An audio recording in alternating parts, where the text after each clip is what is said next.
I think the thing I love to make the most, especially during the summer, is homemade sauce. It is the perfect time of year to get these heirloom tomatoes, and I go to the farmer's market and I get them, you know, right when they're ripe. And I got some peppers to roast up and a pint of cherry tomatoes. I don't like to use sugar in my sauce, but if you get a little bit of wine, balsamic, and some cherry tomatoes and basil, along with the peppers, you don't need sugar in your sauce. It'll be sweet enough. I like to look for a different variety of heirloom tomatoes, some of the yellow ones, the darker ones, and then of course the cherry tomatoes. The thing to look for is to make sure that there's no, holes in them and that they're not too mushy, but that they're also not so hard that you can't cut into them. So we're gonna cut these all up and we're gonna make some sauce. All right, for these tomatoes, all I do is cut them up into big size chunks. I don't peel my tomatoes because I'm going to use my immersion blender to get everything all mixed up. So to me, peeling them is just one big extra step. The sauce takes a good amount of time during the day. That's just time I don't have. But if you don't want to blend your sauce up, if you want it to be a little chunkier, all you would do is blanch your tomatoes and then score the top part and then peel right up, and then you'll cut them. The last thing about these, I like to use a flexible cutting board so I can pour everything in. I'm just going to cut that top part off, and you see about the size of chunks that I use for this. Throw that part away. If this part is too hard, you can cut that out. Otherwise, just cut it up like that. All I do for these cherry tomatoes is just cut them in half. But I like to keep the flexible cutting board so I can make sure I get all that tomato goodness. Little tip, you really want to make sure your knives are sharp, especially for cutting tomatoes, because if you have a dull knife, it's going to slip really easily. And if you do have good knives, don't clang them down on the ground. You want to set them down gently, and when you're done using them, make sure to clean them, dry them, and put them away. That way they'll stay nice and sharp, they'll stay honed, and you're not going to clang them around. Now I'm going to chop up about 10 cloves of garlic and 1 large sweet onion. That might seem like a lot of garlic, but we're making a lot of sauce. And my next video will show you how to can this if you're interested. That way you can reap the benefit of all these great summer tomatoes throughout the year without having to pay a fortune at the store or buy them when they're out of season. So let's Godfather it up. I've just smashed up the garlic and rough cut that onion. No need to be super precise because like I said, we're gonna blend this all up. So just get it into some chunks there. And now I'm gonna roast the peppers and chop them up and we can get started. Now that the peppers are almost done roasting, now would be a good time for some whiskey. It is whiskey business after all. This is Rowan's Creek. It is from Willett Distillery in Bardstown, Kentucky. My husband and I went and did the Bourbon Trail for our honeymoon, and this was by far one of our favorite distilleries.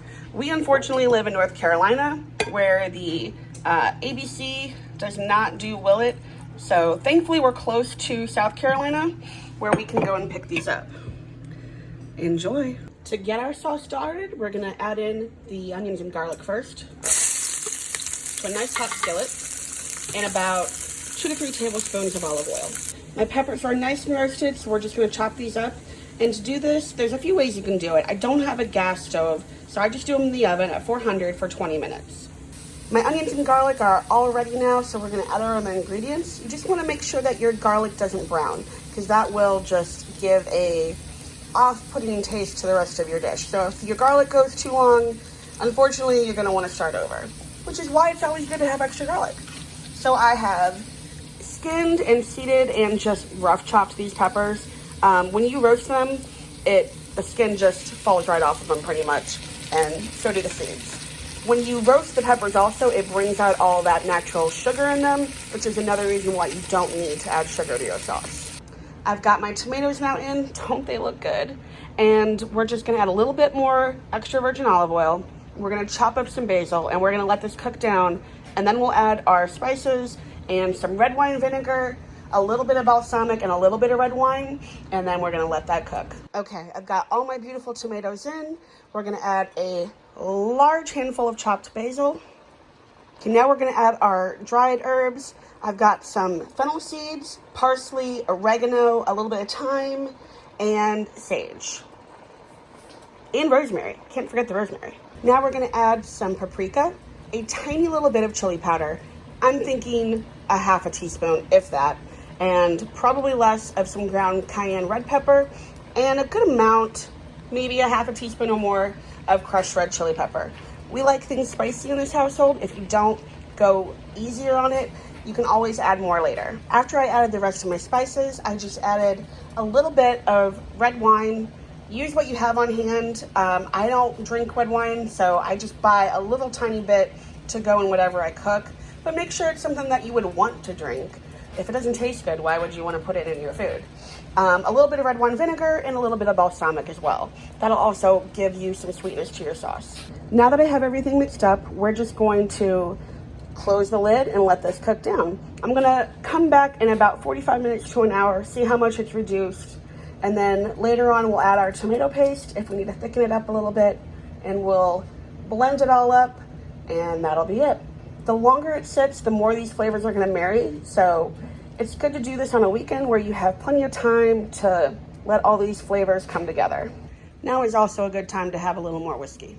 It's been about 20 minutes with the sauce cooking at a medium-high heat, and you can see that it's cooked down quite a bit, pretty liquidy. And now we're gonna put it on a medium-low, and we're gonna let this cook for at least 40 minutes to 60 minutes, and then we'll check it again and see how much more it's reduced. Okay, it's been a little over an hour, and as you can see, the sauce has cooked down quite a bit, at least an inch, if not more, from where we started.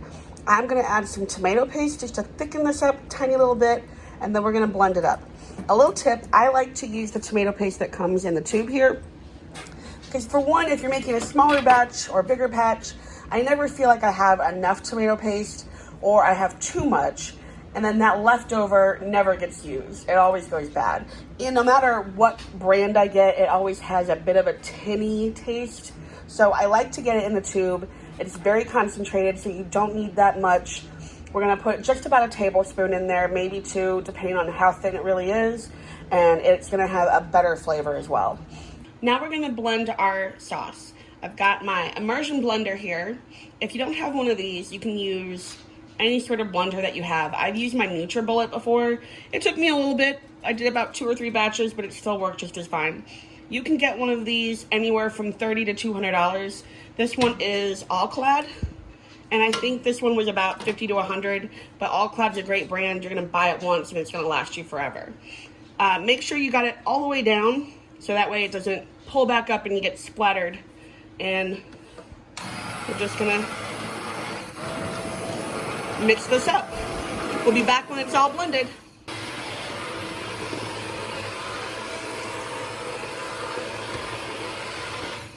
All right, now that is about at the consistency I want it. And so now we're gonna can it. If you don't wanna can it, you can just put it in jars, some bags, store it up. Depending on how many people you're cooking for, this could be enough to feed an army or enough to get you through several meals. And we're gonna show you in another video how to can it. And now I've got my sauce ready to can, but if you're not gonna can it, that just shows you about how much all of that got me. So 1 normal size, 2 small ones, which equal at least that, if not more. And it cost me, I wanna say roughly $15 for all of those tomatoes, basil, peppers, and garlic included. So $15 for 3 jars of sauce. That is gonna be much better than anything you're gonna buy at the store. I hope you enjoy. It's been an hour. We're ready to take the jars out.